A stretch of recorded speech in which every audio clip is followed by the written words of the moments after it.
Good evening and welcome to the Writer's Block.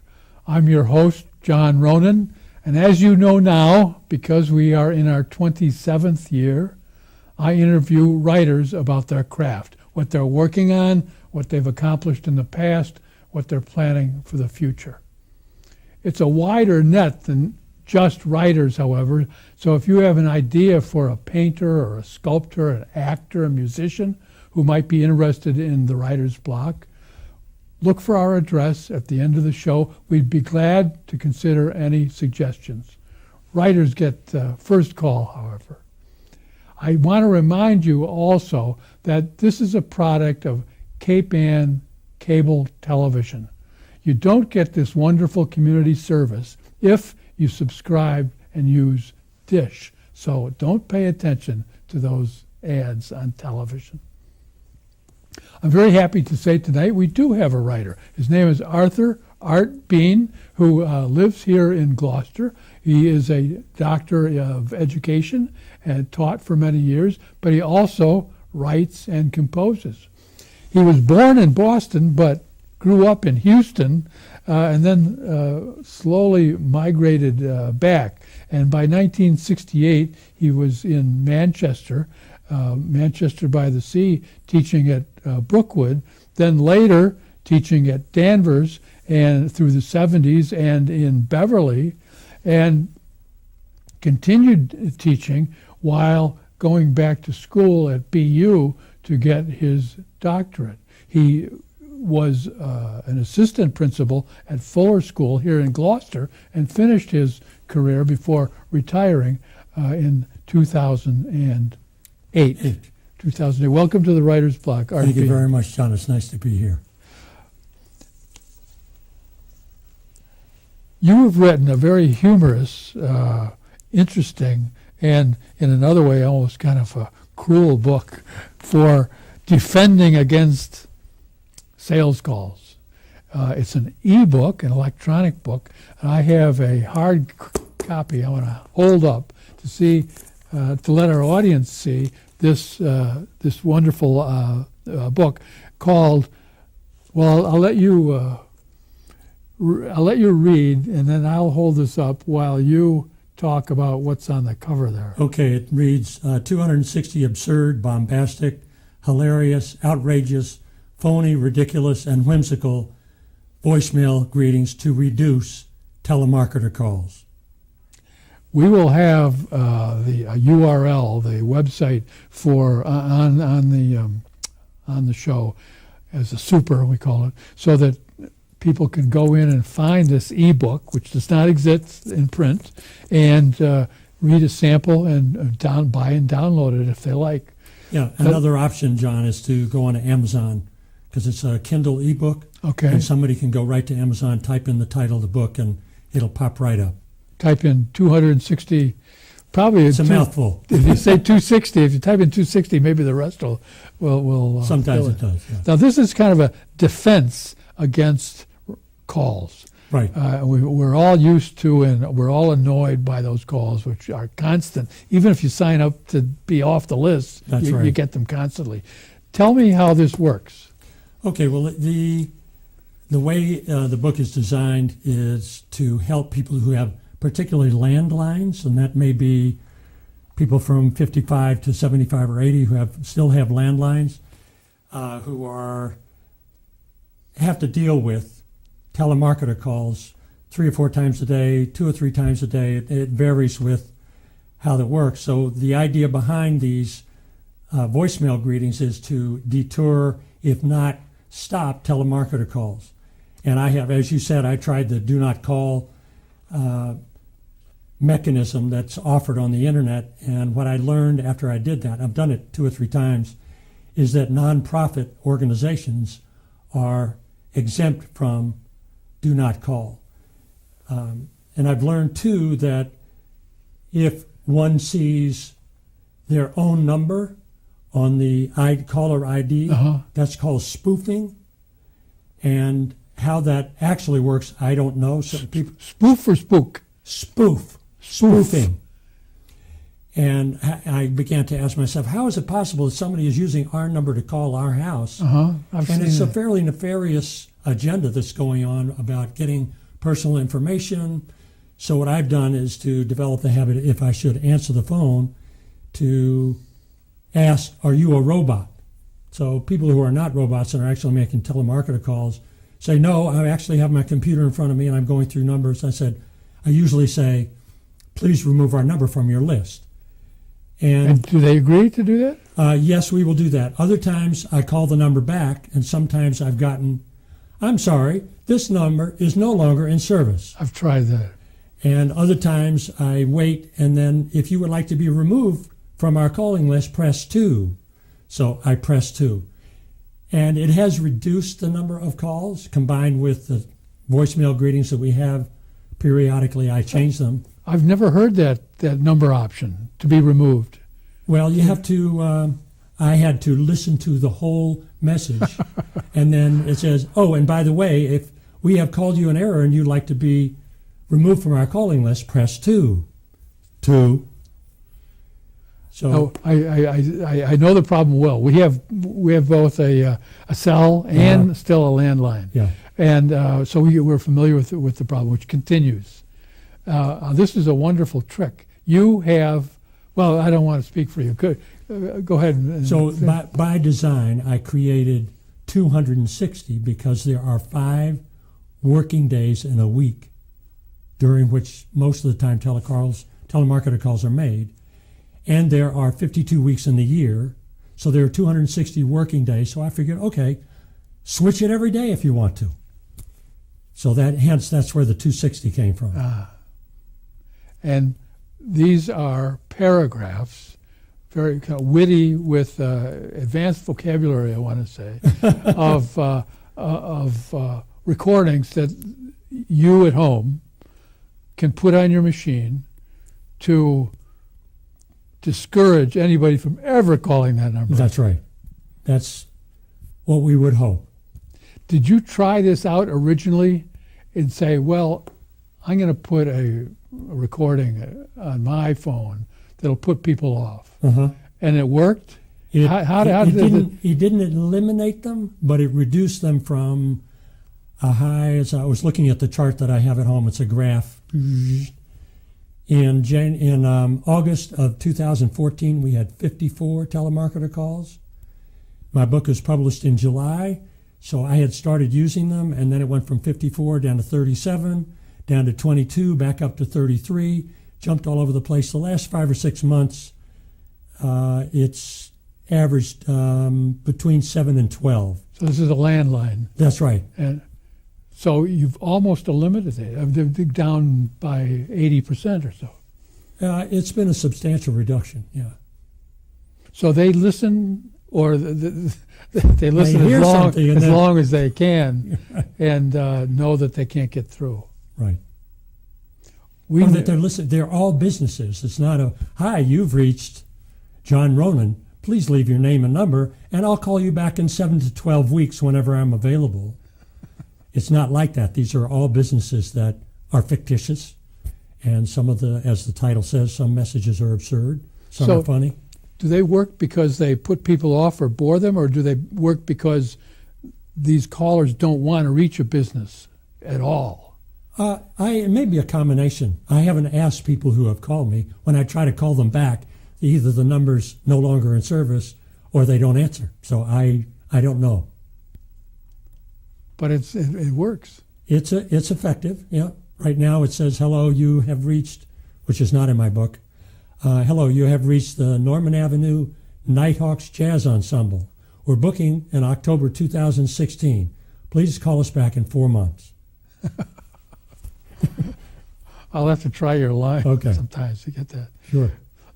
These are delightful. And I pulled out, I want to ask you to read a couple that may be favorites of yours. I pulled out a couple that I thought were interesting that I would like to ask you about. Okay.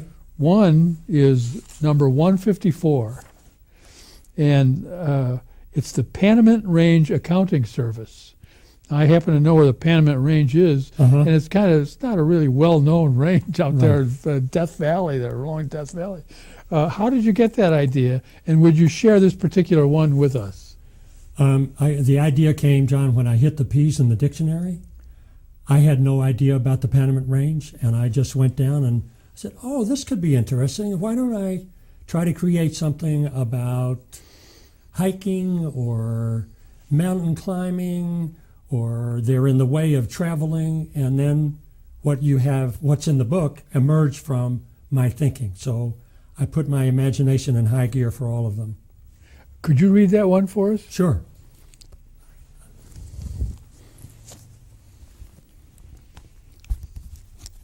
So a caller, an ad caller, would ring your home phone landline and get this recording. That's right. At Panamint Range Accounting Service, we welcome new clients. Thank you for calling. Our accounting firm handles both everyday operations as well as tax preparation services. Prices range from a high of $470 per hour for crisis management and embezzlement corrections to $13.50 an hour for pencil sharpening and photocopying confidential documents. For our CEO and CFO, Brett Rippel, press 4.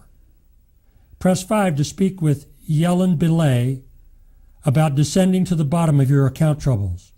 For investment options, press 6 to speak with M. Bazell, a trustworthy con artist when it comes to portfolio management.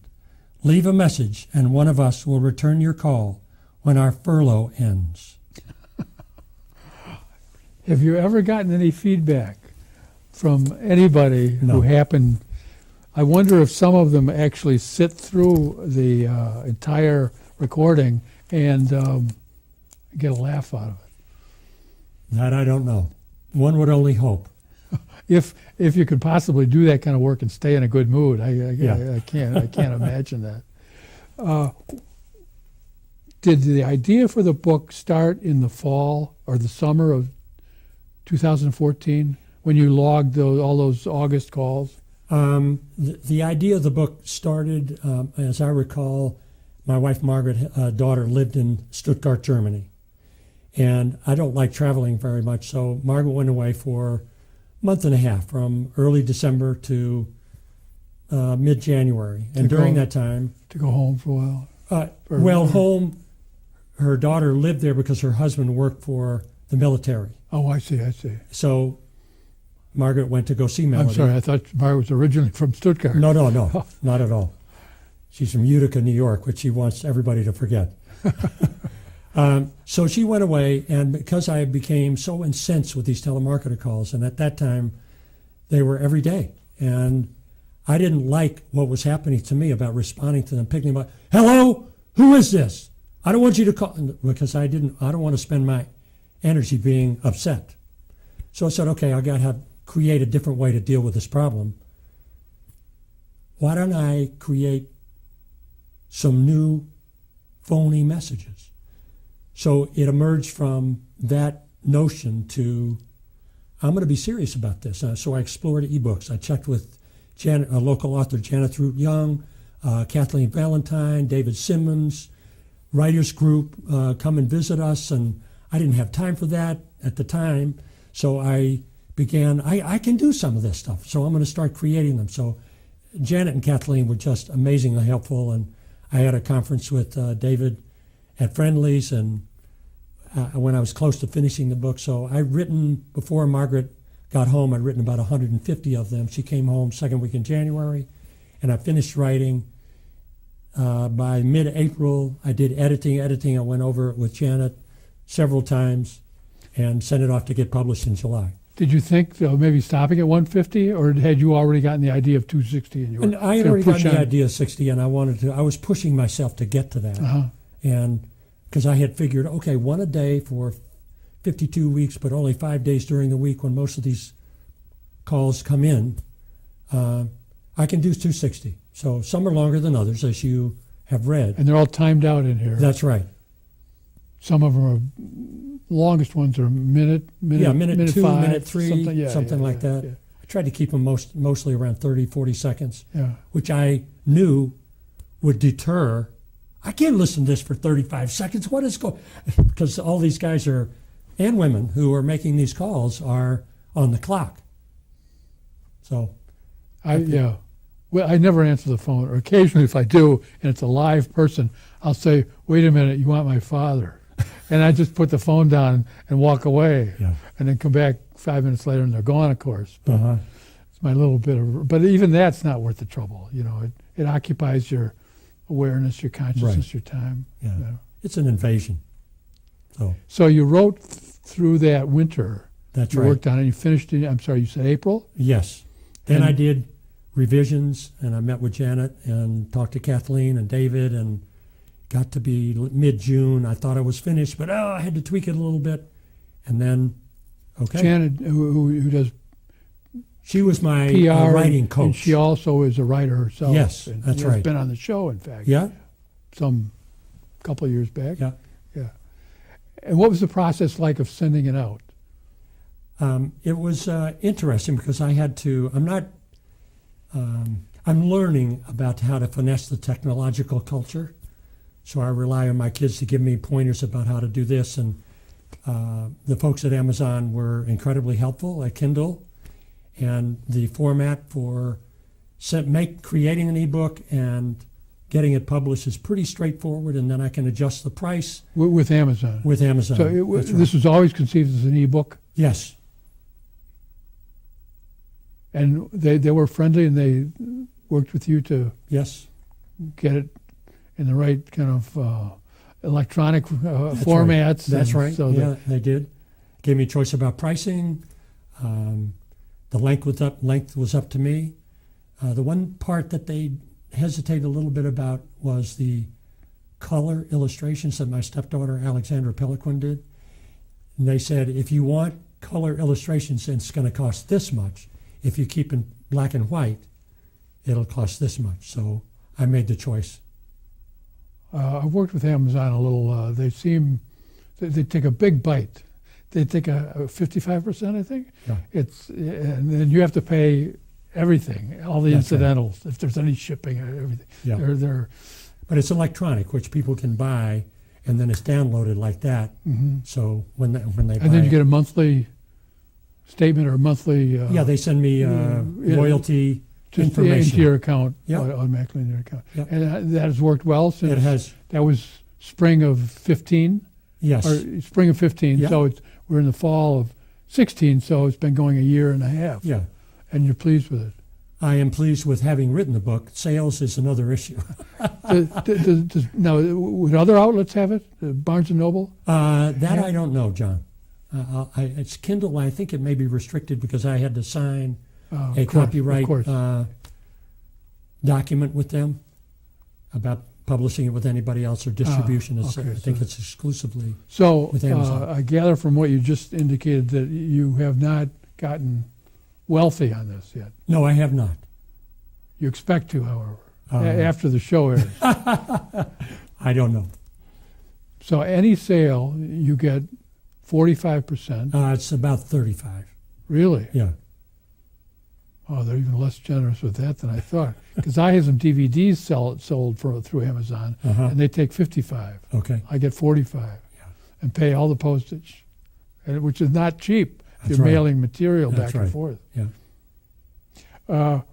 Would you talk about a couple other specific entries Sure. that maybe you have favorites? I have some others I'd like to point to, but I'd like you to talk about some of these, and you can read from these if Okay. you One of my read a favorites is couple. the Apple Orchards Designers and Planners. Okay, would you pull that out? And the Apple Orchard Designers and Right. Planners.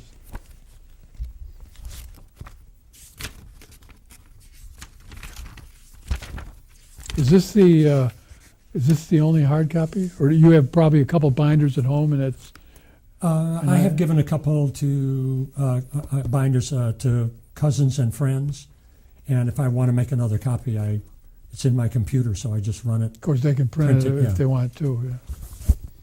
So Apple Orchards Designers and Planners is a little shorter than the Panamint Range one. So it goes like this, 39 seconds. Greetings. You have reached apple orchards designers and planners. If you are on the verge of buying an existing apple orchard, press 1 to speak with our founder, Granny Smith. If you recently purchased acreage for a new apple orchard, press 2 for our lead orchard designer, Mrs. Gayla Rome. Press 3 to speak with our logging manager, Ewing Tim Burrs. Press 4 to speak with Grows and Rose, our apple seed planting expert. Grows and Rose. Yep. Press 5 to speak with Bill D. Barnes, our construction supervisor. For all other inquiries, press 5 for Miss Honeycrisp, our fascinating and lovely service representative. You mentioned, I think, in the intro, Click and Clack. Yes. And as part of an inspiration Yes. for a lot of these and the names. Dewey, Cheatham, and Howe, they're lawyers, I believe. Our ass must be dragging, and they have a whole section of their website that's dedicated to fictitious names that they had a submission contest years and years ago, and they have. Oh, I didn't know that. Yeah, it's just amazing. I just listened. I like their credits at the end of the program. Yeah. There are 260 in here, and I think when you first sent me this, I read quickly through all of them, but I had a number that I kind of jumped out. Another one, 180, is Roller Coaster Ride Counseling Group, and that jumped out because I had happened to have been working on a poem about roller coasters, and had been on a roller coaster, first time in a long time, and that's a long one, isn't it? Clean my arteries out, I'll tell you.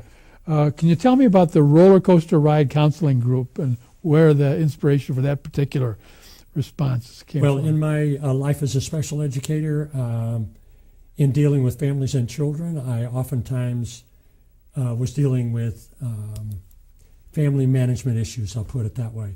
And sometimes families have a roller coaster ride in terms of raising their children and working with their marriage and doing activities outside of the home. So that was the inspiration for that. So all of the ideas came from life circumstances, not from the business world. You take these life circumstances and pretend that they're businesses that's in right. that direction. That's the source of a lot of humor. Yeah. I just got from James, our cameraman, a 5-minute signal. Okay. And I want to make sure that I have a couple minutes to mention a new book of yours, because you are multi-talented, a book of compositions of music. I'm going to hold this up, and would you describe for us Waiting for Her at the Station and your role in creating both the lyrics and the music? Well, in a nutshell, John, I pictured having to wait for my wife at the station, and I love the blues. I loved the blues when I lived in Texas and Peoria, Illinois, Dubuque, Iowa, coming back to Massachusetts, and I have favorite artists, of course, that has inspired me to think about writing the blues, and I discovered that there are what are called backing tracks on YouTube. And backing tracks is exclusively instrumentals. So I would type in on YouTube music 12-bar blues in C, and several backing tracks would come up. And I'd use all these wonderful musicians who submitted blues backing tracks to inspire my writing. And God bless Peter Van Ness, who's a local events. It's a neighbor of mine. Yeah. Magnolia neighbor of ours. Right around the corner, yeah. And I submitted one to him. Would you take a look at it? And it was 512 words. And he said, Art, you have to be more brief. So he sent me a Bonnie Raitt tune, and it was an influential comment to embrace brevity.